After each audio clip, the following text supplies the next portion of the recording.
علی بھائی پہلا سوال انتہائی کریٹیکل ہے۔ عموماً اہل تشیع حضرات کی جانب سے بات اٹھائی جاتی ہے کہ ایک طرف تو اہل سنت حضرات ام المومنین سیدہ عائشہ رضی اللہ تعالیٰ عنہا کو اتنی رسپیکٹ بھی دیتے ہیں اور جنگ جمل کے حوالے سے ان کے حق میں اجتہادی غلطی ہونے کو دلیل بنا کر ایک اجر کی بشارت بھی دیتے ہیں، جبکہ دوسری طرف انہی سیدہ عائشہ رضی اللہ تعالیٰ عنہا کے قاتل امیر شام معاویہ ابن ابی سفیان کو حضرت اور رضی اللہ تعالیٰ عنہ کے القاب سے بھی نوازا جاتا ہے۔ کیا اہل سنت کا یہ دوہرا معیار منافقت پر مبنی نہیں ہے؟ دل پر ہاتھ رکھ کر انصاف کے ساتھ اس سوال کا جواب دیں۔ دیکھیں میرے بھائی، میں بار بار کہتا ہوں کہ ہم ہیں قرآن حکیم کی روح سے جو بات ہوئی ہے، اولو العلم قائما بالقسط، اہل علم انصاف پر قائم، ٹروتھ لور، سچائی سے محبت کرنے والے۔ تو ہم سے کوئی ایکسپیکٹ نہ کرے کہ ہم یعنی کسی مکتبہ فکر کو سپورٹ کرنے کے لیے سچائی کے اوپر پردہ ڈال دیں گے اور حق سے اناد کریں گے۔ اس سوال کا جواب دینے سے پہلے میں ایک بیسک ٹرم آپ لوگوں کے سامنے تھوڑی ایلیبوریٹ کر دوں۔ اہل سنت کے ہاں ایک ٹرم بولی جاتی ہے، الصحابۃ کلہم عدول، تمام کے تمام صحابہ جو ہیں یہ عدول مانے گئے، یعنی ان کی عدالت جو ہے، یعنی ان کی گواہی قبول کی جائے گی۔ اس سے مراد قطعاً اہل سنت کا یہ موقف نہیں ہے کہ صحابہ کرام علیہم رضوان سے غلطی نہیں ہو سکتی۔ اس سے مراد صرف یہ ہے کہ روایت حدیث میں وہ عادل ہے۔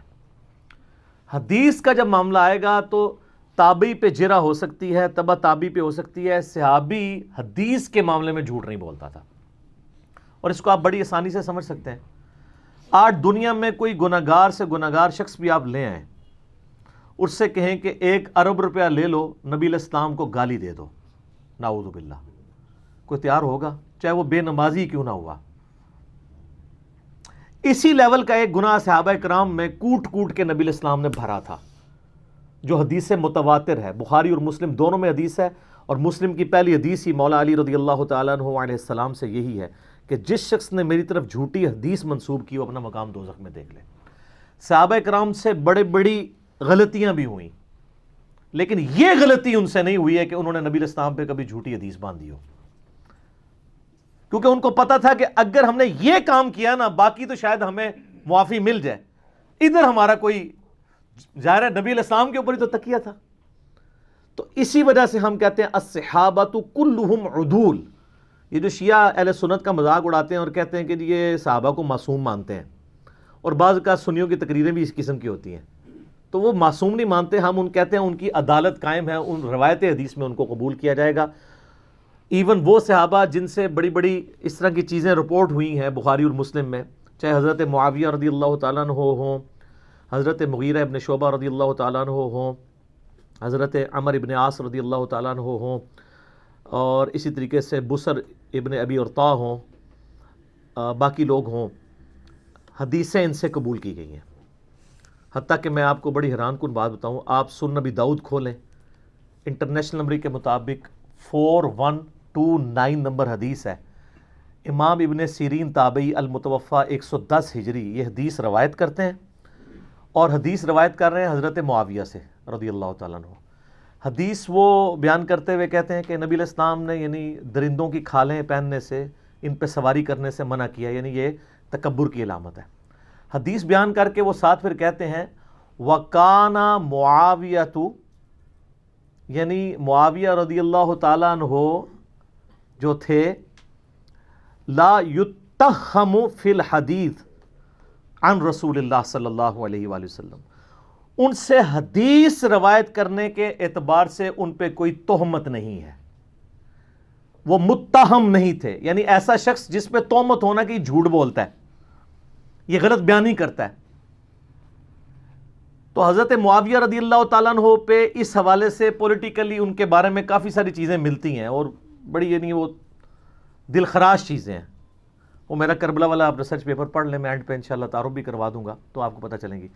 لیکن ابن سیرین کہہ رہے ہیں کہ وَقَانَ مُعَاوِيَةُ لَا يُتَّهَّمُ فِي الْحَدِيثِ، حدیث کے معاملے میں اس سے کوئی جھوٹ بولنا ثابت نہیں ہے، باقی زندگی میں ضرور اس سے کوئی ایسی غلطیاں ہوئی ہیں، غلط بیانیاں بھی ہوئی ہوں گی، حدیث اس نے کوئی بیان نہیں کی جھوٹی۔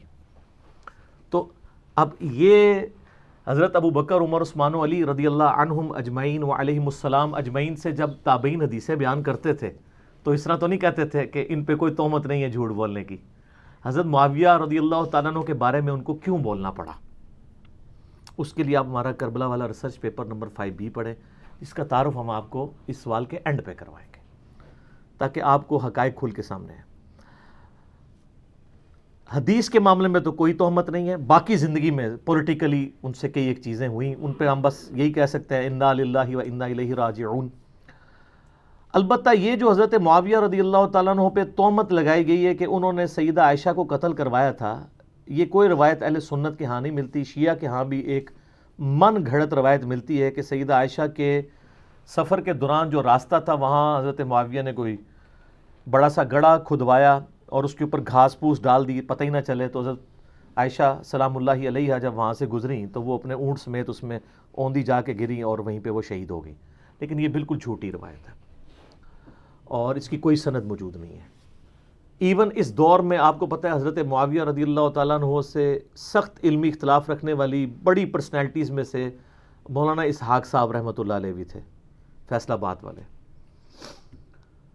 میں نے ان کے ساتھ 1-to-1 کوسچن آنسر سیشن کیا تھا 23 مارچ 2012 کو، 40 کوسچنز ود مولانا اسحاق. اس میں نے یہ سوال سیم ان سے بھی کیا تھا. ان سے بڑا کوئی حضرت معاویہ رضی اللہ تعالیٰ عنہ کا کریٹک نہیں تھا، لیکن انہوں نے اس سوال کے جواب میں کہا بیٹا یہ بالکل جھوٹ ہے. کوئی حضرت عائشہ کے لیے گڑھا نہیں معاویہ نے کھودا، کوئی انہوں نے جھوٹی حدیث نبی علیہ السلام پہ بیان نہیں کی ہے. یہ دو چیزیں جو ہے نا بالکل. پھر انہوں نے اس میں شیعہ کے والے سے بھی کہا کہ یہ جو کہتے ہیں نا کہ حدیثیں گڑھوائی تھیں، وہ لائیں کون سی حدیث گھڑی تھی؟ تو کوئی ایسی حدیث نہیں. یہ ضرور ہے کہ بنو امیہ کے لوگوں نے بعد میں حضرت معاویہ کو اوپر کرنے کے لیے جھوٹی روایتیں گھڑی، لیکن حضرت معاویہ نے خود ایسا کوئی کام نہیں کیا، کیونکہ حدیث کے معاملے میں وہ ڈرتے تھے. کیونکہ اگر نبی علیہ السلام سے پھڈا لے لیا پھر تو امید کی وہ کرے نہیں باقی نہیں رہے گی، کوئی آپ کی شفاعت بھی نہیں کرے گا. تو وہ ابن سیرین کا قول سنن نبی داؤد 4129 وَكَانَ مُعَاوِيَةُ لَا يُتَّخَّمُ فِي الْحَدِيثِ عن رسول اللہ صلی اللہ علیہ وآلہ وسلم. یہ یاد رکھے تو آپ کو معاملات کلیئر ہو جائیں گے. لیکن جو جنگ جمل کے حوالے سے آپ نے بات کی، میں اس کو آج سکپ کروں گا کیونکہ اس کے اوپر میری آلریڈی ویڈیوز ریکارڈڈ ہیں. حدیث حوب، کتوں والی حدیث جو ہے، اب وہ آپ یوٹیوب پہ میرا کلپ لاکھوں لوگوں نے دیکھا ہے. اور رہا اجتہادی خطا والا معاملہ بھی، اس میں نے اس میں بتایا کہ سیدہ عائشہ بعد میں روتی تھی. صحیح بخاری میں موجود ہے کہ انہوں نے کہا کہ مجھے میری سوکنوں کے ساتھ دفن کرنا، میں نہیں چاہتی کہ ابو بکر، عمر اور رسول اللہ کی وجہ سے لوگ میری تعریف کریں. بخاری میں بس اتنی حدیث ملتی ہے. لیکن المصنف ابن ابی شیبہ میں ملتا ہے کہ انہوں نے یہی حدیث بیان کرتے ہوئے، یعنی یہ بات کرتے ہوئے کہا کہ مجھ سے رسول اللہ کی وفات کے بعد جو کام سرزد ہوا ہے وہ ایسا ہے کہ میں نہیں چاہتی کہ مجھے نبی الاسلام کے ساتھ حجرے میں دفن کیا جائے. اندازہ کریں. اس پہ شیخ البانی رحمہ اللہ اس حدیث کو سلسلہ احادیث صحیحہ میں لے کے آئے ہیں اور باقاعدہ اس میں انہوں نے لکھا ہے، بڑی ڈیٹیل گفتگو لکھی ہے. انہوں نے کہا شیعہ تو 12 اماموں کو معصوم مانتے ہیں، سنیوں کی حرکتوں سے لگتا ہے یہ سارے صحابہ کو معصوم مانتے ہیں. یہ ماننا پڑے گا کہ حضرت طلحہ، زبیر، حضرت عائشہ سے غلطی ہوئی اور حضرت عائشہ بعد میں شرمسار تھیں اور انہوں نے بخاری کی اس حدیث کو کوٹ کیا، مصنف ابن ابی شیبہ کی اس حدیث کو کوٹ کیا سلسلہ حدیث صحیحہ میں انٹرنیشنل نمبر کے مطابق 474 نمبر. اور اس میں وہ کہتے ہیں کہ جی یہ اس بات کا ثبوت ہے کہ سیدہ عائشہ شرمسار تھی اپنے اس سفر کے اوپر جو انہوں نے کیا. ظاہر قرآن میں تو واضح سورۃ الاحزاب میں حکم ہے نبی کی بیویوں گھروں میں ٹھہری رہو. خیر یہ ٹاپک الگ ہے لیکن میں اس کو اس طریقے سے ایڈریس نہیں کرنا چاہتا ورنہ وہ پھر ایک آج کے ٹاپک سے وہ چیز ہٹ جائے گی. سیدہ عائشہ کو تو قتل نہیں کروایا، وہ اپنی موت خود مری ہیں اور یہ حدیثیں بخاری کی اس بات کا ثبوت ہیں کہ وہ باقاعدہ بلا کے اپنے نزا کے عالم میں وسیعتیں عبداللہ ابن زبیر کو کر رہی ہیں.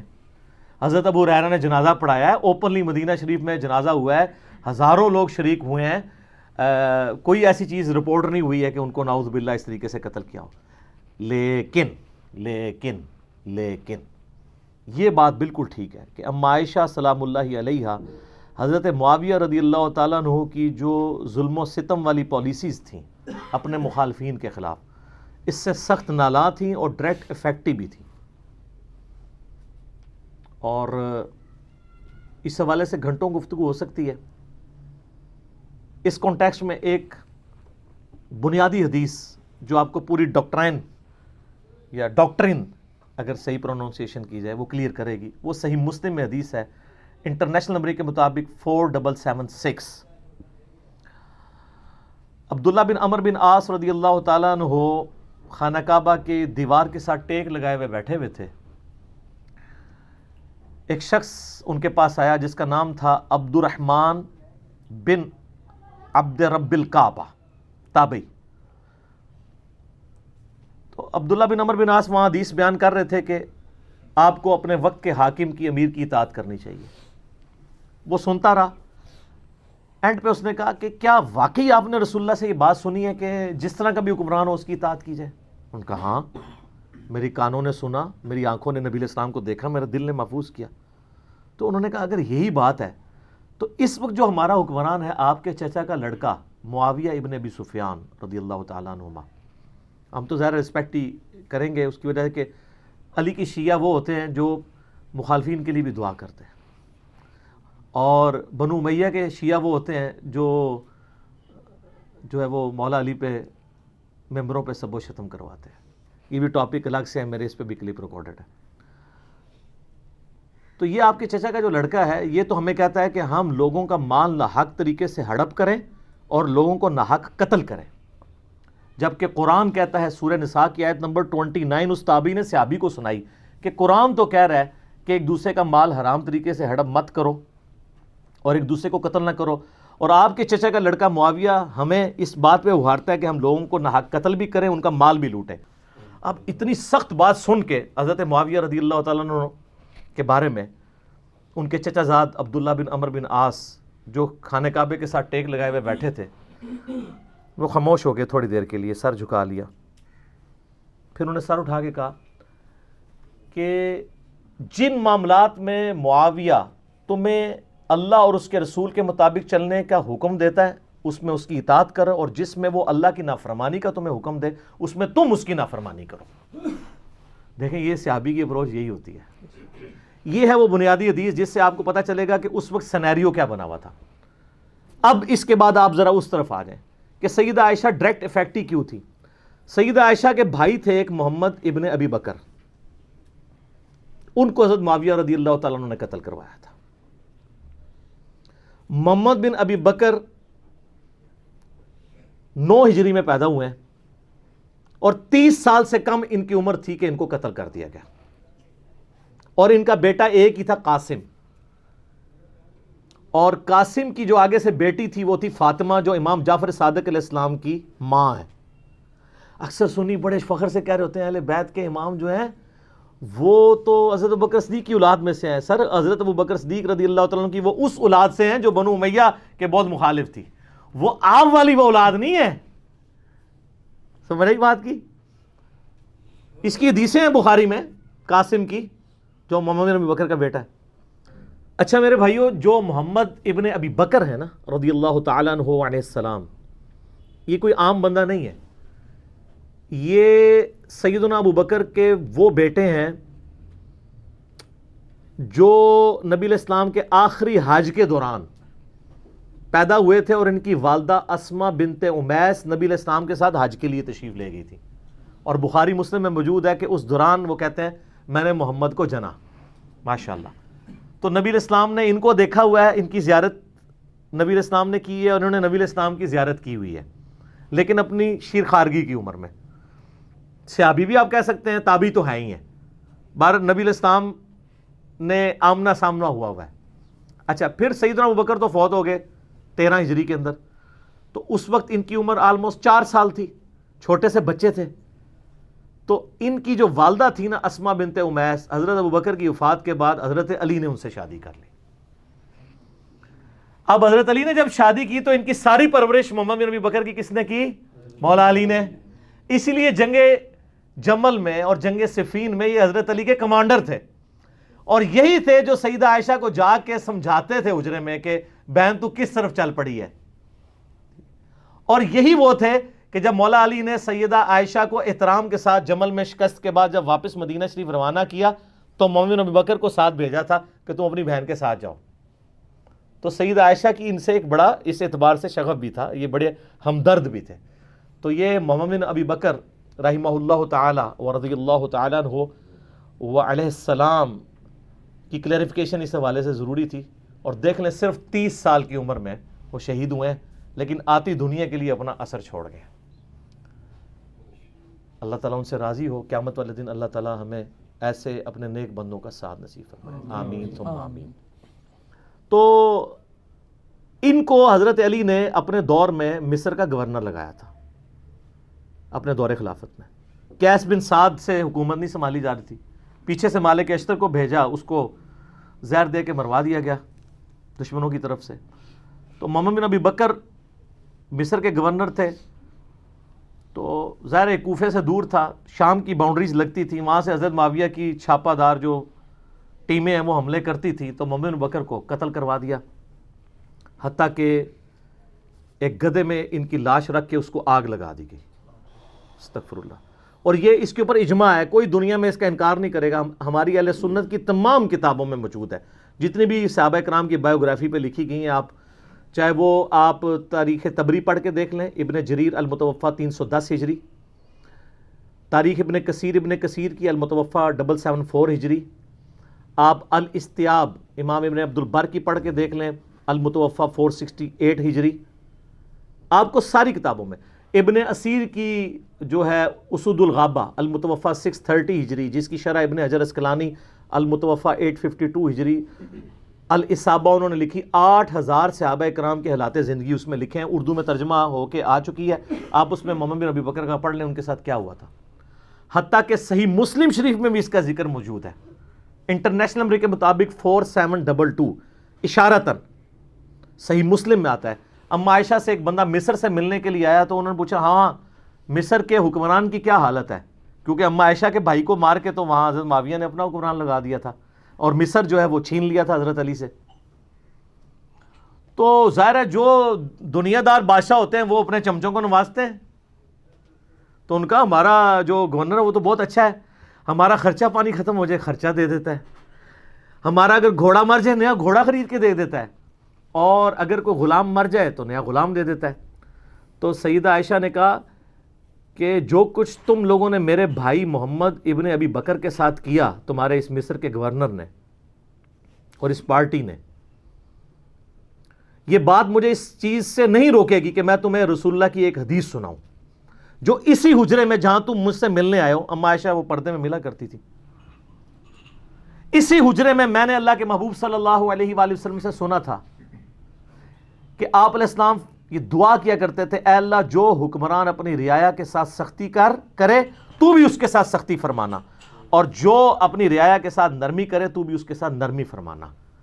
اور جو کچھ تم لوگوں نے میرے بھائی کے ساتھ کیا، یعنی وہ یہ کہنا چاہ رہی تھی کہ اللہ تعالیٰ ہی اس کا پھر بدلہ ہمیں لے کے دے گا، جو کچھ تم لوگوں نے میرے بھائی کے ساتھ محمد ابن ابی بکر کے ساتھ کیا رضی اللہ تعالی عنہما وعلیہم السلام. تو سیدہ عائشہ اس وجہ سے حضرت معاویہ سے ناراض تھی. یہ تو ایک بھائی کا آپ نے سنا. ایک دوسرا بھائی تھا، وہ تھا عبد الرحمن بن ابی بکر، اور وہ ایسا بھائی تھا کہ اس کی ماں اور سیدہ عائشہ کی ماں بھی سیم تھی. ادھر تو باپ سیم تھا، ماں الگ تھی. عبد الرحمن بن ابی بکر ہمارے سب کانٹیننٹ کے اعتبار سے سگا بھائی تھا. ویسے تو سگا بھائی ہوتا ہے جب باپ ایک ہو جائے ماں ڈیفرنٹ بھی ہو. تو اس کے بارے میں آپ صحیح بخاری اٹھا کے دیکھ لیں، 4827 نمبر حدیث ہے انٹرنیشنل نمبر کے مطابق. مروان جب حجاز کا گورنر ہوتا ہے، مسجد نبوی میں خطبہ دیتے ہوئے وہ بار بار یزید ابن معاویہ کا ذکر کرتا ہے تاکہ وہ بیعت لے حضرت معاویہ کے بعد ان کے بیٹے کے لیے. یہ بخاری کے الفاظ ہیں. اور اس کے لیے ظاہر جب وہ فضائل و برکت، جیسے یہاں بھی ہوتا ہے کہ امت کے وسیع تر مفاد میں، یا میرے عزیز ہم وطنوں، یہ وہی چیز. تو اللہ تعالیٰ نے امیر المومنین کو یہ بات سجھائی ہے. اچھا، یہ بخاری میں بھی حدیث ہے، اور یہ آپ کو ڈھونڈنا کو مشکل نہیں ہے. آپ تفسیر ابن کثیر کھول کے سورۃ الاحقاف پارہ نمبر 26 میں آیت نمبر 17 کے کانٹیکسٹ میں بخاری کی حدیث اور جتنی اور حدیثیں ہیں، یہ حدیث المستدرک للحاکم کے اندر بھی موجود ہے بڑی ڈیٹیل کے ساتھ، اور یہ حدیث سنن نسائی الکبریٰ کے اندر بھی موجود ہے بڑی ڈیٹیل کے ساتھ. اور یہ سارے کے سارے طرق حافظ ابن کثیر المتوفا 774 ہجری نے سورۃ الاحقاف آیت نمبر 17 کے کانٹیکسٹ میں ساری حدیثیں ایک جگہ جمع کر دی ہیں، بخاری کی، حاکم کی، نسائی کی، باقی کتابوں کی۔ پہلے میں بخاری والا حصہ بتاتا ہوں آپ کو۔ تو بخاری کے الفاظ ہیں، عبد الرحمن بن ابی بکر کھڑے ہوئے اور انہوں نے اس حاکم وقت کو کچھ کہا۔ اب امام بخاری نے یہ نہیں بتایا کہ کیا کہا، لیکن یہ بات سمجھ آ گئی کہ گل چوبے علی کی تھی، اگر وہ لگ گئی جا کے، کیونکہ وہ بھی اس قسم کی باتیں کر رہا تھا۔ وہ باتیں میں آپ کو دوسری کتابوں سے، حاکم سے اور سنن نسائی الکبریٰ سے بتاؤں گا، اور تفسیر ابن کثیر کھول کے آپ لوگوں کے گھروں میں ہوگی، پڑھ لیں، PDF فریلی اویلیبل ہے۔ تو اس کے بعد بخاری کے الفاظ ہیں کہ وہ مروان کو غصہ آیا، اس نے کہا پکڑو اسے، گرفتار کرو، آج کے دور میں نیب کے حوالے کرو۔ تو سیدنا عبد الرحمن بن بکر فوراً جا کے مسجد نبوی کے ساتھ ایڈجسٹنٹ اما عائشہ کا حجرہ تھا، اس میں جا کے چھپ گئے۔ اب اتنے تو کوئی بغیرت نہیں تھا، اتنی عوام دیکھ رہی تھی، حضرت عائشہ کے حجرے میں تو کوئی گھس نہیں سکتا تھا، وہ تو محرم تھے، ان کے بھائی تھے۔ تو مروان کا غصہ نہیں ٹھنڈا ہوا، اس نے باہر سے کہا ہاں ابو بکر کے بیٹے، تو ہی ہے نا جس کے بارے میں وہ آیت نازل ہوئی ہے سورۃ الاحقاف آیت نمبر 17، کہ یہ کہتا ہے کہ میرے ماں باپ مجھے کہتے ہیں کہ جب ہم مر کے مٹی ہو جائیں گے تو دوبارہ سے زندہ کیے جائیں گے، یہ تو اگلے لوگوں کی کہانی ہے۔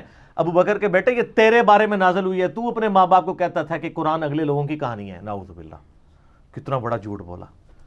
تو سیدہ عائشہ سے برداشت نہیں ہوا، وہ حجرے کے اندر سے ہی بولی، انہوں نے کہا آل ابی بکر کے بارے میں کوئی آیت ایسی نازل نہیں ہوئی ہے سوائے سورہ نور کی وہ آیات جو میری برات میں نازل ہوئی تھی، حدیث افک والی، تو آل ابی بکر کے اوپر الزام لگاتا ہے۔ بخاری میں اتنی حدیث ہے، لیکن فلنگ دی بلینکس موجود ہے، انہوں نے بلینکس امام بخاری نے چھوڑی ہیں، وہ فل کی ہیں حاکم نے اور سنن نسائی الکبریٰ میں، اور حافظ ابن کثیر نے بھی کر دی سورۃ الاحقاف آیت نمبر 17 میں۔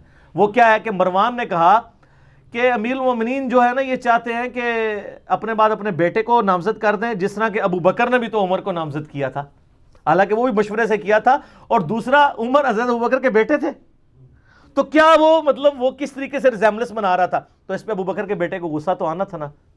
تو ابو بکر کا بیٹا عبد الرحمن بن بکر وہاں کھڑا، اس نے کہا سیدھی طرح کہہ تیرا امیر المومنین معاویہ کیسر و کسرا کے طریقے پہ چلنا چاہتا ہے، ابو بکر اور عمر کے طریقے پہ نہیں۔ ہائے ہائے ہائے ہائے، اے وہ گل سی جیڑی بخاری میں لکھا ہے، کچھ کہا انہوں لگ گئی آگ، انہوں نے کہا پڑھو انہوں، پھر آگے بخاری میں آتا ہے، اور اس میں آگے موجود ہے کہ سیدہ عائشہ نے اندر سے کہا اسکت، چپ کر، بکواس بند کر، آل ابی بکر کے بارے میں کوئی ایسی آیات نازل نہیں ہوئی سوائے میری برات میں۔ اور ان حدیثوں میں آگے موجود ہے البتہ مروان تیرے بارے میں موجود ہے، جب تو اپنے باپ حکم کی پشت میں تھا، رسول اللہ نے کہا تھا حکم پہ لعنت، اس کی اولاد پہ لعنت، تو اسی لعنت کا ٹکڑا ہے۔ حضور نے تو پہلے ان دونوں باپ بیٹا کو حضور نے مدینہ بدر کر دیا تھا، حضرت ابوبکر کے ساتھ بڑی سفارشیں کی، حضرت عثمان نے واپس لانے کی، کوئی رشتہ دار تھا نہیں آنے دیا، حضرت عمر نے نہیں آنے دیا، پھر حضرت عثمان اپنے دور میں رشتہ داری کی وجہ سے لے آئے، اور حتیٰ کہ اپنی بیٹی کا نکاح بھی مروان سے کر دیا، اور پھر وہی گھاٹے فٹ ہو گیا۔ اسی کی وجہ سے مسلمان رعایا پھر حضرت عثمان کے خلاف ہوگی، ایک تلخ حقیقت ہے۔ یوٹیوب پہ میرا کلپ دیکھ لیں، حضرت عثمان کی شہادت کے اصلی اسباب، جعلی اسباب نہیں، جی عبداللہ بن سبا تھا، 40,000 صحابہ اس کے پیچھے لگ گئے، یعنی حضور کے تربیت یافتہ صحابہ 40,000، ایک ابن سبا نے ان کی مت مار دی، بالکل جھوٹ ہے۔ میں نے بخاری مسلم سے اپنے پمفلٹ میں، جس کا تعارف میں اینڈ پہ کرواؤں گا، یہ سارا کچھ کھول دیا ٹروتھ۔ اچھا، اب ظاہر ہے جب یہ دشمنی ہو تو آپ کیا سمجھتے ہیں دشمنی ختم ہوتی ہے؟ ساری اہل سنت کی تاریخی کتابیں جن کا میں نے حوالہ دیا ہے، اس میں ملتا ہے کہ عبد الرحمن بن ابی بکر پھر جا کے چھپ گئے، کچھ عرصے بعد کسی غار سے ان کی لاش ملی، وہ لاش لا کے پھر مکے میں لا کے دفنایا گیا ان کو قبر پہ، قبر کے اندر۔ اب ظاہر ہے کہ یہ غار میں ایک بندہ چھپا ہو، وہاں سے لاش ملے تو نامعلوم افراد، چند نامعلوم افراد نے، اور وہ نامعلوم افراد کون سے ہو سکتے ہیں؟ ظاہر ہے جو اس سسٹم کے بینیفیشری تھے۔ ہم نام نہیں کسی کا لیتے، جہاں نام تھا میں نے نام لے کے کہا، جہاں نام نہیں ہے صرف نامعلوم افراد ہیں، وہ آپ کو خود پتہ چل رہا ہے کون نامعلوم افراد ہیں۔ حتیٰ کہ جامعہ ترمذی میں موجود ہے 1055 نمبر حدیث انٹرنیشنل نمبر کے مطابق، اما عائشہ عبد الرحمن بن ابی بکر کی قبر پہ آئیں، روئیں، وہاں پہ آ کے اشعار پڑھے، وہ بڑے دردناک عربی کے اشعار ہیں کہ ایک زمانہ تھا اے میرے بھائی، ہم اکٹھے گھر میں رہتے تھے، ہم نے کبھی سوچا بھی نہیں تھا ہم ایک دوسرے سے کبھی جدا بھی ہوں گے، اور آج یہ حالت ہے کہ ہمیں یہ یاد بھی نہیں کہ ہم دونوں اکٹھے تھے، اور اگر میں تیری موت کے وقت تیرے پاس موجود ہوتی اور ساتھ یہ کفن دفن والا معاملہ کرتی تو میں تیری قبر پہ بھی نہ آتی، چونکہ تو میری غیر موجودگی میں فوت ہوا ہے، اس لیے میں تیری قبر پہ آئی ہوں۔ تو آپ اس پورے سینیریو میں دیکھیں محمد بن بکر کے ساتھ کیا کیا ان لوگوں نے. عبد الرحمن بن ابی بکر کے ساتھ 2 بھائی اماں عائشہ کے اس طریقے سے دنیا سے رخصت ہوئے. اس پورے کانٹیکسٹ میں اب آپ کو حدیث سمجھ آئے گی جو مسند امام احمد میں موجود ہے, المستدرک للحاکم کے اندر موجود ہے, اور شعیب آرنوت جو مسند امام احمد کی تحکیم کرنے والے ہیں, انہوں نے اس حدیث کو صحیح کہا ہے. امام حاکم نے اس حدیث کو صحیح کہا ہے. بڑی ڈیٹیل حدیث ہے. اس میں آتا ہے کہ حضرت معاویہ اپنے دور میں حضرت عائشہ سے ملنے کے لیے آئے. سیدہ عائشہ نے کہا کہ اے معاویہ, تجھے اللہ کا خوف نہیں آتا جو کچھ تو نے حجر ابن عدی اور ان کے ساتھیوں کے ساتھ کیا؟ حجر ابن عدی شیعان علی میں سے تھے, شروع کے مسلمانوں میں سے تھے. ان کو حضرت معاویہ نے ظلماً شہید کروایا. وہ پوری ڈیٹیل آپ کو مستدرک الحاکم میں ایک پورا چیپٹر ہے حجر ابن عدی کا. وہ سر میری ویڈیوز دیکھ کے امام حاکم نے نہیں, میری پیدائش سے بھی وہ پہلے کا ہے, 1000 سال پہلے. وہ 13 حدیثیں آپ پڑھیں, آپ کے آنسو نہیں رکیں گے کس ظلم کے ساتھ حجر ابن عدی کو قتل کروایا گیا. صرف اس بات پہ کہ یہ جمعے کی نماز لیٹ کر دیتے تھے, ممبروں پہ سب و شتم حضرت علی پہ کرتے تھے, یہ مخالفت کرتے تھے. اور اس شخص کی قبر وہاں پہ کھودی گئی جو علاقہ حضرت عمر کے دور میں حجر ابن عدی نے فتح کیا ہوا تھا. ہائے ہائے ہائے. اور آخری وقت میں کہا گیا کہ بچت کی ایک صورت ہے کہ حضرت علی پہ لعنت کر دو, چھوڑ دیں گے. ان کا پوری زندگی علی سے عشق کیا. اب موت کو دیکھ کے تو میں حضرت علی کے اوپر سب و شتم کر دوں. اور کہا 2 نفل پڑھنے کی اجازت دو, اور نفل تیزی سے پڑھے. اور کہا میں نے اس لیے تیزی سے پڑھے تاکہ تمہیں یہ نہ ہو کہ میں موت کو ڈیلے کرنے کے لیے نماز اس طرح پڑھ رہا ہوں, میں نے زندگی میں کبھی اتنی تیز نماز نہیں پڑھی. اور پھر کہا وصیت کی لوگوں کو. ایران والوں نے حجر ابن عدی کے اوپر, جن کو آپ کہتے ہیں صحابہ کو نہیں مانتے, انہوں نے پوری ایک فلم بنائی ہے حجر ابن عدی کے اوپر, یوٹیوب پہ رکھی ہے اردو ڈبنگ کے ساتھ. تو انہوں نے وہاں پبلک کو وصیت کی کہ مجھے میری انہی بیڑیوں میں اور انہی خون آلود کپڑوں میں دفن کرنا ہے, قیامت والے دن پولیس رات پہ میں معاویہ کا گریبان پکڑوں گا. ان کے ساتھی بھی قتل کیے گئے صرف ایک ٹسل کے اندر کہ حضرت علی کے سپورٹر کیوں ہے. اب حجر ابن عدی ان کے ساتھیوں کا جب قتل ہوا, سیدہ عائشہ تو پھر بڑی دکھی تھی اس کی وجہ سے. تو حضرت معاویہ جب ملنے کے لیے آئے, مسند امام احمد المستدرک الحاکم میں موجود ہے, شعیب آرنوت نے کہا حدیث صحیح ہے. کہا معاویہ تجھے کوئی خوف نہیں آیا, تو نے حجر ابن عدی اور ان کے ساتھیوں کے ساتھ جو کچھ کیا, اور تجھے ڈر نہیں لگتا کہ میں ایک بندہ مقرر کروں جو چھپ کے تیرے اوپر وار کرے اور تجھے قتل کرتے؟ یعنی حضرت عائشہ کا غصہ کس لیول کا تھا کہ میں گریلا وار کروا کے تجھے مروا نہ دوں. تو انہوں نے کہا کہ ام المومنین, ہم آپ سے یہ ایکسپیکٹ نہیں کرتے کہ آپ ایسا کریں گی, کیونکہ ہم نے نبی علیہ السلام سے یہ سنا ہے کہ مومن کبھی چھپ کے وار نہیں کرتا. لوگوں کو حدیثیں سنانی, کس کو؟ اماں عائشہ کو. اور پھر کہا کہ اماں یہ بتائیں آپ کا جو میں نے خرچہ پانی لگایا ہوا ہے اس معاملے میں تو کوئی, اور وہ انہوں نے نہیں لگایا ہوا تھا, وہ تو آپ کو مال غنیمت میں سے مسلمانوں کو وظیفہ ملتا تھا, حضرت عمر کے دور کا شروع ہوا تھا, اس میں تو کوئی آپ کو شکایت نہیں ہے. تو انہوں نے کہا مجھے اس معاملے میں کوئی شکایت نہیں, یہ شکایت تھی جو میں نے تمہیں کی ہے. تو انہوں نے کہا اماں یہ کام چھوڑیں, ہمیں اپنے کام دنیاوی چلانے دیں, ہمارا معاملہ اور اللہ کا معاملہ, ہمیں ہماری سیاست والے معاملات میں آپ دخل نہ دیں. آپ اندازہ کریں. اور یہ ہمیں تاریخ سے روایتیں لا کے دیتے ہیں کہ جی وہ جناب جی حضرت عائشہ کہتی تھی میری زندگی بھی معاویہ میں لگ جائے. اس سے تہاڈی ہسی بھی دستی ہے کہ روایتاں کس نے کڑیاں ہونیاں نے, کیونکہ حدیثیں کچھ اور بتا رہی ہیں. ٹھیک ہے, تو یہ کوئی شخص کہے گا جس کے بھائی قتل ہوئے ہوں, جس نے اتنے قتل عام دیکھا ہو. اسی لیے آپ دیکھ لیں کہ سیدہ عائشہ کو ساری گیم سمجھ آ گئی تھی. جنگ جمل میں بھی ان کو مس یوز کیا گیا, بعد میں ان کو ساری بات سمجھ آ گئی تھی. تو یہ وہ کہانیاں بنا بنا کے بتاتے ہیں. تو اب اس پورے سینیریو میں دیکھیں, اماں عائشہ سلام اللہ علیہا کو بڑا قلق تھا حضرت معاویہ رضی اللہ تعالیٰ عنہ کے اس طرح کے ایٹیچیوڈ کے اوپر, اس لیے انہوں نے یہ بات کی.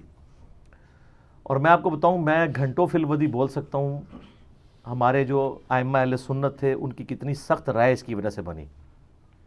مثلا امام ہیں علی ابن الجعد, بعض سے ابن الجود پڑھتے ہیں لیکن یہ زبر کے ساتھ ہے. المتوفا 230 ہجری، امام بخاری امام مسلم کے استاد ہیں. صحیح بخاری میں 14 حدیثیں، 14 حدیثیں ان سے ہیں. امام احمد بن حنبل کے بھی استاد، امام بخاری کے استاد. ان کی حدیث کی کتاب بھی ہے مسند علی ابن الجود جعد، جس طرح کہ مسند امام احمد ہے. سکہ سرٹیفائیڈ سنی امام. ان کے بارے میں ابن حجر اسقلانی تہذیب التقریب میں صحیح سند کے ساتھ لے کے آئے ہیں. اور شیخ زبیل زئی صاحب رحمہ اللہ تعالیٰ نے اپنی جو وہ قیام رمضان کی تعداد رکھتوں کی وہ جو کتاب ہے اس میں بھی نقل کیا ہے. یہ کہا کرتے تھے اگر مجھے قیامت والے دن یہ بات پتہ چلے کہ اللہ تعالیٰ معاویہ کو عذاب دے رہا ہے تو مجھے یہ برا نہیں لگے گا، کیونکہ مجھے پتہ ہے اس نے امت کے ساتھ کیا کیا ہوا ہے. وَلِعَوْذُ بِاللَّهِ تعالیٰ. لیکن ہم نے کبھی ایسی بات نہیں کی ہے. ہم بخاری مسلم کی حدیثیں بیان کر کے بھی نیم رافضی ڈکلیئر ہو جاتے ہیں چند ناسبیوں کی طرف سے جو آلموسٹ اب ختم ہو چکے ہیں، اپنے فرقے کی وہ میت پہ ہی نوحہ کر رہے ہیں. لیکن اس کو وہ اہل سنت کا امام مانتے ہیں جو کہہ رہے ہیں مجھے تو عذاب کا بھی سنا تو مجھے برا نہیں لگے گا. اور یہ ایک امام نہیں سر، کئی امام. ادھر تو سب کانٹیننٹ میں حنفی زیادہ ہے نا. آپ نے امام بدر الدین عینی کا نام سنا ہوا ہے، المتوفا 855 ہجری. امام عینی جو ہے امام حنیفہ کے بعد چند جو بڑے امام ہیں نا حنفیوں کے ان میں سے ایک ہے، کیونکہ انہوں نے صحیح بخاری کی شرح لکھی ہے عمدۃ القاری. وہ جو عمدۃ القاری ہے نا شرح، اس میں صحیح بخاری کی ایک حدیث ہے انٹرنیشنل نمبر کے مطابق 7083، جہاں وہ جنگ صفین میں عمار ابن یاسر کے قتل کے بارے میں ڈسکشن کرتے ہوئے، بخاری مسلم دونوں میں حدیث ہے نا کہ عمار کو ایک باغی جماعت قتل کرے گی، عمار ان کو جنت اور اللہ کی طرف بلائے گا، وہ جماعت دوزخ کی طرف بلائے گی. صحیح بخاری 2812. بڑے سخت الفاظ ہیں. اس حدیث کو ڈسکس کرتے ہوئے ایک اور موقع پہ صحیح بخاری کے اندر 7083 نمبر حدیث کہ اگر ایک مسلمان دوسرے کے خلاف تلوار اٹھا لے، اس حدیث کے کانٹیکسٹ میں ڈسکس کرتے ہوئے عمدۃ القاری کے اندر جو ہے نا امام بدر الدین عینی نے جو کچھ لکھ دیا ہے نا سرکار، وہ اتنا سخت ہے. یہ میرے پمفلٹ میں ڈلا ہے کہ اس کا تعارف اینڈ پہ آپ کو کرواؤں گا. میں آپ کو صرف ورڈ بائی ورڈ وہ پڑھ کے سناتا ہوں. وہ کہتے ہیں کہ امام کرمانی نے کہا کہ سیدنا علی اور حضرت معاویہ دونوں ہی مجتہد تھے. زیادہ سے زیادہ یہ ہو سکتا ہے کہ حضرت معاویہ کو اجتہاد میں خطا لاحق ہو گئی ہو، ان کو 1 اجر ملے گا جبکہ سیدنا علی کو 2 اجر ملیں گے. اعلیٰ یہ بھی کہانی ہے. وہ بخاری مسلم میں حدیث ہے کہ حکمران وقت اگر غلط اجتہاد کرے تو اسے 1 اجر ہے اور اگر صحیح کرے تو 2 ہے. مخالفین کو تو باغی کہا گیا ہے، ان کے لیے تو حدیث ہی نہیں ہے، ادھر سے پکڑ کے فٹ کرنے کی کوشش کرتے ہیں. یہ حدیث ہی کچھ اور تھی. بہرحال تو وہ آگے لکھتے ہیں کہ یہ کرمانی نے تو یہ کہا، لیکن میں کہتا ہوں، امام عینی حنفی کہتے ہیں کہ حضرت معاویہ کو خطا کو اجتہادی خطا کیسے کہہ دیا جائے اور ان کے اجتہاد پہ کیا دلیل ہے، حالانکہ ان کو یہ حدیث بخاری اور مسلم کے حوالے سے پہنچ چکی تھی کہ آپ علیہ السلام نے فرمایا افسوس ابن سمیہ کو ایک باغی جماعت قتل کرے گی، اور ابن سمیہ عمار ابن یاسر ہے اور ان کو حضرت معاویہ کے گروہ نے جنگ صفین میں قتل کیا. کیا حضرت معاویہ اس پہ راضی نہیں ہے کہ اللہ تعالیٰ ان کو برابر چھوڑ دے، چہ جائے کہ ان کو سیدنا علی کی بغاوت پر 1 اجر بھی ملے؟ یہ حنفی سارے ٹھیکیدار بنے ہوئے ہیں نا. اے اپنے امام کے آپ ورڈ پڑھیں. اچھا اس کے علاوہ آپ نے ایک اور بڑا نام سنا ہوگا، ملا علی قاری. سنا ہے نا، بڑے مشہور ہیں. المتوفا 1014 ہجری. انہوں نے مشکات کی شرح لکھی ہے مرقات المفاتیح. پوری دنیا میں ایک اتھینٹک شرح مانی جاتی ہے، کوئی شک نہیں اس میں، کمال کام کیا انہوں نے. اس میں جب مشکات میں حدیث آتی ہے نا یہ عمار کو باغی جماعت قتل کرے گی، انٹرنیشنل نمبر کے مطابق مشکات میں بھی یہ بخاری مسلم کے حوالے سے آئی ہے 5878 مشکات کے اندر. تو اس حدیث کے تحت ملا علی قاری، جنہوں نے میری ویڈیوز نہیں دیکھی ہوئی تھی، میری ویڈیوز سے بہت پہلے ان کے کمنٹس پڑھیں آپ، سنیں جی ورڈ بائی ورڈ.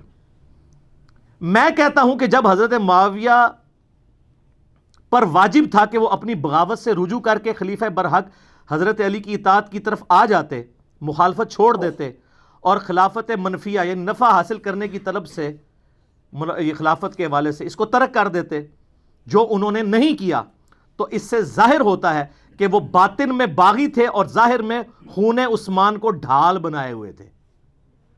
وہ کہتے ہیں گل وچ کوئی اور ہے، حضرت عثمان کا نام یوز ہو رہا تھا، اندر مسئلہ کچھ اور تھا. یہ میں نہیں، ملا علی قاری.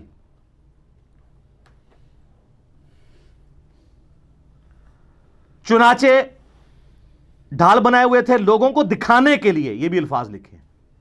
چنانچہ یہ حدیث ان کے پوشیدہ چیز کو ظاہر کرنے والی ہے، یعنی عمار کو باغی جماعت قتل کرے گی، اور ان کی بغاوت کو روکنے والی ہے. تاہم کتاب تقدیر میں اسی طرح لکھا ہوا تھا جیسا کہ ہوا ہے. ان کے عمل اور رویے کی وجہ سے قرآن اور حدیث دونوں مہجور اور متروک ہو گئے. وہ کہتے ہیں قرآن اور سنت کو پش پش ڈال دیا امیر شام نے. یہ کون کہہ رہا ہے؟ ملا علی قاری. سر ٹروتھ لور ہر زمانے میں موجود ہوتے ہیں. اچھا، ایک اور بہت بڑا امام جس کو سارے ہی مانتے ہیں، ابن حجر اسقلانی، جس نے فتح الباری لکھی ہے بخاری کی شرح، المتوفا 852 ہجری. وہ بخاری میں ایک حدیث آتی ہے، 2-3 حدیثیں کٹھی ہیں ذکر معاویہ والے چیپٹر میں. تو اس کے کانٹیکسٹ میں انہوں نے کچھ کامنٹس کیے ہیں، وہ بھی ہم نے اپنے ریسرچ پیپر میں ڈالے. میں ورڈ بائی ورڈ آپ کو پڑھ کے سناتا ہوں. میرا ایک یوٹیوب پہ کلپ بھی ہے، حضرت معاویہ رضی اللہ تعالیٰ عنہ ماموں، وہ کہتے ہیں نا وہ خال المومنین ہے. اس میں بھی میں نے یہ پڑھ کے سنایا تھا، اس میں بھی میں آپ کو پڑھ کے سنا دیتا ہوں. ابن حجر اسقلانی فتح الباری میں لکھتے ہیں، جو بخاری کی حدیث تھی نا 3766 ذکر معاویہ والی، کہتے ہیں امام بخاری نے یہاں صحیح بخاری میں حضرت معاویہ سے متعلق باب کے عنوان میں صرف ذکر معاویہ بیان کیا ہے اور فضائل معاویہ یا معاویہ کی منقبت جیسے الفاظ استعمال نہیں کیے، کیونکہ اس حدیث سے کوئی فضیلت معلوم ہی نہیں ہوتی. البتہ سیدنا عبداللہ ابن عباس کا حضرت معاویہ کے لیے فقی اور صحابیت کا بیان کرنا ہی بطور فضیلت کافی ہے. وہ حدیث یہ تھی کہ حضرت معاویہ ایک وتر پڑھا کرتے تھے. تو لوگوں نے آ کے ابن عباس کو بتایا کہ یہ تو ایک وتر پڑھتے ہیں، یعنی باقی نہیں پڑھتے ہوں گے نا، 3 ہی پڑھتے ہوں گے. تو انہوں نے کہا معاویہ کو چھوڑ دو، وہ فقی ہے، صحابی ہے. تو ابن حجر بھی کہہ رہے ہیں اس سے فضیلت اگر ثابت ہوتی تو امام بخاری اس میں باب باندھتے ہیں، اور یہ بات کی بالکل ٹھیک ہے. کیونکہ شرح معانی الاثار جسے طحاوی شریف بھی کہتے ہیں، امام طحاوی المتوفا 321 ہجری، وہ بھی ان حدیثوں کو ڈسکس کر کے اپنی سند سے ایک حدیث لے کے آئے ہیں، اور انہوں نے کہا کہ یہ تو ابن عباس نے تقیہ کیا تھا. وہ ایک اور روایت لے کے آئے ہیں جس میں وہ کہتے ہیں کہ جب ان کو بتایا کہ حضرت معاویہ ایک وتر پڑھتے ہیں تو انہوں نے کہا اس حمار سے پوچھو کہ اس نے یہ ایک وتر کہاں سے نکال لیا. اور ترجمہ کرنے والے نے بھی حمار لکھا ہے. حمار عربی میں کہتے ہیں ڈونکی کو، گدھے کو. تو ترجمے نہیں نیچے کیا، تو میں نے وہ دکھایا تھا، وہ دیوبندیوں نے چھاپی ہوئی ہے، طحاوی شریف شرح معانی الاثار. تو وہ ابن حجر اس پہ کہہ رہے ہیں. تاہم امام ابن ابی عاصم نے حضرت معاویہ کے مناقب میں ایک رسالہ لکھا. اسی طرح کا کام ابو عمر غلام اور ابو بکر نقاش نے بھی کیا، اور امام ابن جوزی نے بھی من گھڑت احادیث والی کتاب الموضوعات، موضوعات شریف، گھڑی حدیثیں، ان میں بھی کچھ روایتیں ذکر کر کے امام اسحاق کا یہ قول نقل کیا ہے کہ حضرت معاویہ کی فضیلت میں صحابی ہونے کے سوا کوئی چیز ثابت نہیں ہے. اور یہ صرف ابن جوزی المتوفا 597 ہجری نے نہیں لکھا، ابن تیمیہ نے منہاج السنہ میں المتوفا 728 ہجری یہی قول لکھا ہے ابن تیمیہ نے. اور اس کا شاگرد امام ذہبی المتوفا 748 ہجری سیر اعلام النبلاء میں انہوں نے سیم یہی قول نقل کیا ابن اسحاق کا کہ حضرت معاویہ کے فضائل میں صحابی ہونے کے علاوہ کچھ بھی ثابت نہیں ہے. وہ جو کچھ عادی مادی ادھر ادھر لے کے آتے ہیں نا، وہ سب کا کیٹاگوریکل ڈینائی کرتے ہیں، کچھ بھی ثابت نہیں. اچھا، ابن حجر اسقلانی پھر مزید لکھتے ہیں کہ یہی وجہ ہے کہ امام بخاری نے بھی اپنے استاد امام اسحاق بن راہویہ پر اعتماد کرتے ہوئے حضرت معاویہ کے لیے لفظ فضیلت یا منقبت استعمال نہیں کیا، بلکہ صرف ذکر معاویہ لکھا. تاہم اپنی گہری نظر سے ایسا استنباط فرمایا، یعنی حضرت معاویہ کو صحابی ثابت کر کے، جس سے روافظ کی بھی سرکوبی ہو. رافضی بھی دوسری ایکسٹریم پہ ہے نا، وہ ان کی صحابیت کا بھی انکار کرتے ہیں، تو ان کا رافضیوں کا بھی رد کیا اور ناسبیوں کا بھی کر دیا. اور امام نسائی کا واقعہ اس بارے میں بڑا مشہور ہے کہ انہوں نے بھی اپنے استاد، ان کا بھی استاد امام اسحاق ہی ہے، بخاری کا بھی استاد ہے، کہ قول پر اعتماد کیا اور اپنی مشہور کتاب فضائل صحابہ میں کوئی بھی حدیث حضرت معاویہ کی فضیلت کے لیے انہوں نے نہیں لی ہے. پھر امام حاکم کا بھی قصہ یہی ہے، ان کو بھی یعنی مارے کھانی پڑی حضرت علی کی شان میں حدیثیں بیان کرنے سے. اور امام ابن جوزی نے بھی عبداللہ بن احمد بن حنبل سے ان کے والد امام احمد بن حنبل رحمہ اللہ کا مکالمہ بھی ذکر کیا ہے. اور انہوں نے اب وہ کیا ذکر کیا جی، وہ لکھتے ہیں کہ میں نے اپنے والد امام بن حنبل سے پوچھا کہ سیدنا علی اور حضرت معاویہ کے اختلافات سے متعلق آپ کی کیا رائے ہے؟ امام بن حنبل سے پوچھا تو امام بن حنبل نے تھوڑی دیر سر جھکائے رکھا، پھر فرمایا میرے بیٹے سمجھ لو، ایک جملے میں سب کچھ کنکلوڈ کیا۔ علی کے دشمن بہت زیادہ تھے جنہوں نے بڑی کوشش کی کہ ان کے عیب تلاش کیے جائیں مگر ناکام رہے، چنانچہ انہوں نے متبادل چال کے طور پر دوسرے شخص یعنی معاویہ کو مقصد براری کے لیے موضوع پایا جو علی سے جنگیں کر چکا تھا، چنانچہ ان دشمنوں نے حضرت علی کے مقابلے پہ اس کو بڑھا چڑھا کر پیش کیا۔ ابن حجر اسقلانی لکھتے ہیں کہ امام بن حنبل کے اس جواب میں اشارہ ہے کہ کچھ لوگوں نے حضرت معاویہ کے لیے بے بنیاد فضائل گھڑ لیے جن کی کوئی اصلیت نہیں ہے۔ یہ حقیقت ہے کہ حضرت معاویہ کے لیے روایات فضیلت تو بہت آئی ہیں مگر ان احادیث میں سے کوئی بھی اصول محدثین پر اسنادی حیثیت سے صحیح نہیں ہے، اسی لیے امام اسحاق بن راہویہ اور امام نسائی نے اس موقف کو بڑے یقین سے اختیار کیا ہے کہ حضرت معاویہ کے لیے صحابیت کے علاوہ کوئی بھی فضیلت ثابت نہیں ہے۔ اور امام نسائی کو تو آپ کو پتہ ہے شہیدی اسی وجہ سے کیا گیا تھا، وہ کہتے ہیں نہیں کوئی ثابت نہیں ہے۔ دارالاسلام والوں نے سنن نسائی جو اردو میں چھاپی ہے اس کے مقدمے میں ان کی شہادت کا واقعہ تواتر سے ہی نقل ہوا ہے، تمام ائمہ محدثین نے نقل کیا ہے کہ امام نسائی جو ہے وہ مقتول جو ہے وہ محبت اہل بیت ہیں، ٹھیک ہے۔ تو یہ یعنی اماموں کی آپ دیکھیں کہ یعنی کہ اماموں کے کامنٹس ہیں، یہ میرے کہنے پہ نہیں۔ اور ابھی پچھلے دنوں میرا ایک کلپ ریکارڈ ہوا ہے محمد بن عبد الوہاب شیعہ، اس میں نے محمد بن عبد الوہاب کے بیٹے عبداللہ بن محمد بن عبد الوہاب المتوفی 1246 ہجری ان کے کتنے حوالے دیے؟ تلک عشرۃ کاملہ، 10 حوالے دیے ہیں، 2-3 سن لیں۔ ایک وہ لکھتے ہیں کہ حضرت علی والے چیپٹر میں اینڈ پہ حضرت معاویہ نے اہل شام سمیت حضرت علی کی بیعت نہیں کی، پھر ان کی صرف مخالفت ہی نہیں کی بلکہ ان پر قتل عثمان میں معاونت اور رضامندی کا بھی الزام دھرا مگر اللہ نے ان کو بچا لیا۔ کتنے سخت الفاظ ہیں۔ پھر وہ آگے لکھتے ہیں عمار کی شہادت کے بعد عمر ابن عاص نے تو لڑائی ترک کر دی تھی اور بہت سے لوگوں نے پیروی چھوڑ دی تھی حضرت معاویہ کی۔ حضرت معاویہ نے ان سے پوچھا کہ آپ نے لڑائی کیوں ترک کی؟ انہوں نے کہا ہم نے عمار کو قتل کر دیا ہے اور میں نے حضرت سے سنا تھا صلی اللہ علیہ وآلہ وسلم کہ عمار کو ایک باغی جماعت قتل کرے گی، معلوم ہوا کہ ہم باغی ہیں۔ حضرت معاویہ بولے خاموش رہو، واللہ تو اونٹ کی طرح اپنے ہی پیشاب میں گرتا ہے۔ یہ عرب کا محاورہ تھا کہ تجھے اگر پتہ ہے تو اپنے ہی پیشاب اس پر ڈگنا ہے۔ کیا ہم نے ان کو قتل کیا؟ ان کو تو علی ان کے ساتھیوں نے قتل کیا جنہوں نے لا کے انہیں ہماری تلواروں کے درمیان پھینک دیا، ہم تو اپنے بچاؤ میں لڑ رہے تھے جس میں وہ قتل ہو گئے۔ اس کی خبر جب حضرت علی کو ہوئی تو انہوں نے فرمایا اس طرح تو پھر حضرت حمزہ کو حضرت نے خود قتل کیا تھا کہ جنہوں نے کافروں کے مقابلے پہ حمزہ کو بھیج دیا۔ ہائے کتنی بڑی پھکی دیتی مولا علی نے، ایڈی بڑی پھکی مولا علی دے سکتے ہیں یا انجینئر علی صاحب دے سکتے ہیں۔ انہوں نے کہا اگر یہ اتنی لاجک مان لی جائے، وہ تو عمار تو حضرت علی کی فیور میں لڑ رہا تھا، تو کہہ رہے نہ وہ آتا حضرت علی کی طرف سے نہ ساڑی تلوار تھلے آگے مردا، نعوذ باللہ۔ آگے پھر انہوں نے ایک اور جگہ لکھا ہے اسی میں حضرت علی والے چیپٹر میں، بنو امیہ ان کی تنقیص اور ان کے بارے میں نازیبا الفاظ استعمال کرتے رہے۔ میں نے بخاری مسلم سے ثابت کیا ہے کہ ممبروں پر حضرت علی پہ یہ لوگ لعنت کرواتے تھے۔ صحیح مسلم 6229 انٹرنیشنل نمبر کے مطابق الفاظ ہیں لعن اللہ ابا تراب، علی ابن ابی طالب ابو تراب پر اللہ کی لعنت، نعوذ باللہ۔ انہی پر لوٹ کی ظاہر ہے۔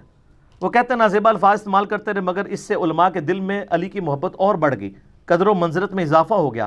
عمر بن عبداللہ بن زبیر کہتے ہیں کہ بنو امیہ 60 سال تک حضرت علی کو گالیاں دیتے رہے مگر ان کا کچھ نہ بگاڑ سکے، بلکہ ان کی شان پہلے سے بھی بلند ہو گئی۔ دین نے ایک عمارت کھڑی کی جسے دنیا نے گرانے کی کوشش کی، دنیا کچھ نہ بنا سکی مگر جو کچھ بنایا اس کو بھی منہدم کر دیا، یعنی دنیا اپنا بھی گواہ بیٹھی، حضرت علی کو نہیں نیچے کر سکی۔ تو اس قسم کی یعنی کئی ایک محدثین کے اقوال ہیں۔ اب یہ سارے کے سارے مولوی پنجے جھاڑ کے پڑ گئے پیچھے مودودی صاحب کے، حالانکہ میں بتاؤں آپ نے اس سارے ائمہ کے اقوال سنے، سب سے سافٹ لینگویج اگر کسی کی ہے تو مودودی صاحب کی ہے۔ آپ سن کے حیران ہو جائیں گے، مولا مودودی نے خلافت و ملوکیت کا جو چوتھا چیپٹر ہے، 4 نمبر چوتھا چیپٹر، خلافت راشدہ سے ملوکیت کا سفر، اس کے اینڈ پہ کچھ جملے لکھے ہیں، ورڈ بائی ورڈ سنیں۔ اس طرح خلافت راشدہ کا نظام کا آخری اور قطعی طور پر خاتمہ ہو گیا، خلافت کی جگہ شاہی خانوادوں نے لے لی اور مسلمانوں کے اس کے بعد سے آج تک پھر اپنی مرضی کی خلافت نصیب نہ ہو سکی۔ حضرت معاویہ رضی اللہ تعالیٰ عنہ کے محامد اور مناقب اپنی جگہ پر، ان کا شرف صحابیت بھی واجب الاحترام ہے، ان کی یہ خدمت بھی ناقابل انکار ہے کہ انہوں نے پھر سے دنیا اسلام کو ایک جھنڈے کے تلے جمع کیا اور دنیا میں اسلام کے غلبے کا دائرہ پہلے سے زیادہ وسیع کر دیا. ان پر جو شخص لان تان کرتا ہے وہ بلا شبہ زیادتی کرتا ہے. یہ مودودی صاحب لکھ رہے ہیں, کہتے ہیں ایک مودودی 100 یہودی, پڑھے بغیر ہی, ایک غریب تو بدتمیز, پڑھا ہے ہی کچھ نہیں, الزام. لیکن ان کے غلط کام کو تو غلط کہنا ہی ہوگا. اسے صحیح کہنے کے معنی یہ ہوں گے کہ ہم اپنے صحیح اور غلط کے معیار کو خطرے میں ڈال رہے ہیں. بس کون سی سخت لینگویج استعمال کی ہے؟ یعنی 6 جملوں میں سے 5 تعریفی ہیں اور ایک میں کہا کہ یار اولو العلم قائما بالقسط بنو, ورنہ کل کو کوئی بھی بندہ جو ہے نا وہ اپنی غلطیوں کی جعلی تعویلات کرنا شروع کر دے گا. یہ کوئی کرائٹیریا نہیں ہے کہ آپ اس طریقے سے چیزیں پکڑیں اور کسی شخص کے بارے میں اس کا جھوٹا دفاع کریں, اس کی وجہ سے دین کی عمارت ہی گرنی شروع ہو جائے. تو مودودی صاحب کے پیچھے لوگ پنجے جھاڑ کے پڑ گئے. اللہ کے فضل سے میں نے جو ہے نا وہ ہمت دکھائی اور یہ کہتے تھے تاریخی روایتیں. ویسے اب خلافت و ملوکیت کا ایک نیا ورژن آیا جس میں پوری تخریج ہوئی ہے, کہ پہلے بھی حوالے دیے تھے, اب ذرا ڈیٹیل کے ساتھ ہے, جلد نمبر یہ وہ. ہم اس کو یعنی اپنی ویڈیو میں JPGs کے طور پہ ایڈ کریں گے. خلافت و ملوکیت سارے لوگ لے کے پڑھیں. ویسے 400 روپے مارکیٹ میں قیمت ہے, ہول سیل پرائز میں کارڈ والی آلموسٹ 250 کی اور گتے والی 300 کے قریب مل جائے گی. ہم کوشش کر رہے ہیں اپنی اکیڈمی میں منگوا لیں ہول سیل پرائز والی, پھر آپ لوگ منگوا بھی سکتے ہیں یہاں سے انشاءاللہ تعالی. میں نے بات کی ہے ان سے, پبلشر سے ان کے. تو خلافت و ملوکیت آپ پڑھیں تو آپ کو پوری ڈاکٹرن سمجھ آ جائے گی. پھر بھی میں نے اس پورے مقدمے کا دفاع کیا, اور یہ جو کہانی کراتے ہیں جی پہلے خلافت و ملوکیت اور تھی اب والی اور ہے, اور جب 1967 میں انہوں نے لکھی ہے نا اسی وقت مولوی ان کے خلاف ہو گئے تھے, اور وہی عبارتیں اگر آج والی میں موجود ہیں وہ آپ کے مولویوں کی کتابوں میں تو ہے نا جس پہ گرفت کی ہوئی ہے, تو اس کا مطلب تبدیل نہیں ہوئی, جھوٹ بول رہے ہیں. پہلے دن سے وہی ہے, کوئی تبدیل نہیں کی ہے, وہ ہے اتنی مضبوط کتاب ہے. میرا یوٹیوب پہ کلپ بھی ہے خلافت و ملوکیت کے دفاع پہ, وہ آپ دیکھ لیں. دیوبند کے اپنے علماء نے بھی دفاع کیا ہے, مفتی عامر عثمانی کا میں نے بتایا تھا. یہ سر میرا ریسرچ پیپر ہے, واقعہ کربلا کا حقیقی پس منظر 72 صحیح الاسناد احادیث کی روشنی میں, جس میں میں نے 200 روایتیں اکثر بخاری اور مسلم سے جمع کی ہیں, اہل سنت کی مین سٹریم کتابوں سے. 72 کا ٹائٹل میں نے شہدائے کربلا کی نسبت سے لیا. حدیثیں 200 سے زیادہ ہیں, ایک ایک نمبر پہ کئی حدیثیں ہیں. مثلا 33 نمبر پہ غدیر خم کے 8 طرق میں نے جمع کیے ہیں. یہ پمفلٹ عربی میں بھی ہے, اردو میں بھی ہے, انگلش میں بھی ہے, ہندی میں بھی ہے, تو باقی تو کوئی زبان بچی نہ. فری ڈاؤن لوڈ کریں اس کی سافٹ کاپی, پروفیشنل PDF ہماری ویب سائٹ ahlusunnatpak.com سے. اور اگر آپ کو ہارڈ کاپی چاہیے آپ ہمارے اکیڈمی کے نمبر پہ رابطہ کریں صبح 9 سے لے کے شام 5 بجے تک, +92-321-5900-162. پاکستان سے کریں گے تو 0321-5900-162. رابطہ کریں. یہ اور اس کے ساتھ میرے 8 ریسرچ پیپر اور 9 ریسرچ پیپر اور 3 اذکار کارڈ, 12 کا پیکج, نو پروفٹ اور تھوڑے سے لاس پہ, صرف 200 روپیز میں پورے ملک کے اندر ہم بھیجتے ہیں. اس کی فوٹو کاپی نہیں 200 روپے کی ہوتی, اور یہ کلرڈ چھپے ہوئے ہیں سارے ریسرچ پیپرز. وہ آپ منگوائیں اور اس کو آپ پڑھیں. اس میں میں نے اکثر حدیثیں بخاری مسلم سے دور حاضر کے بڑے بڑے محدثین, شیخ البانی, شیخ زبیر لیزئی, شیخ شعیب ارنوت رحمہم اللہ اجمعین, اور اس کے علاوہ باقی محدثین کی باقاعدہ تحکیم لگائی ہوئی ہے, اور پوری گیم سمجھائی ہے خلافت راشدہ سے سیدنا عمر کی شہادت سے لے کے سیدنا حسین کی شہادت تک. خلفائے راشدین کون ہے, سیدنا عثمان کی شہادت کے اصلی اسباب کیا ہے, جنگ جمل صفین نہروان کے اوپر بخاری مسلم کی حدیثیں, اس کے بعد صلح حسن, پھر حضرت معاویہ کا دور ملوکیت, اور پھر یزید کی ولی عہدی, اور پھر الٹیمیٹلی سیدنا حسین ابن علی کی مظلومانہ شہادت. یہ سارے کے سارے ٹاپکس میں نے ان ڈیپتھ اس کے اندر کور کیے ہیں.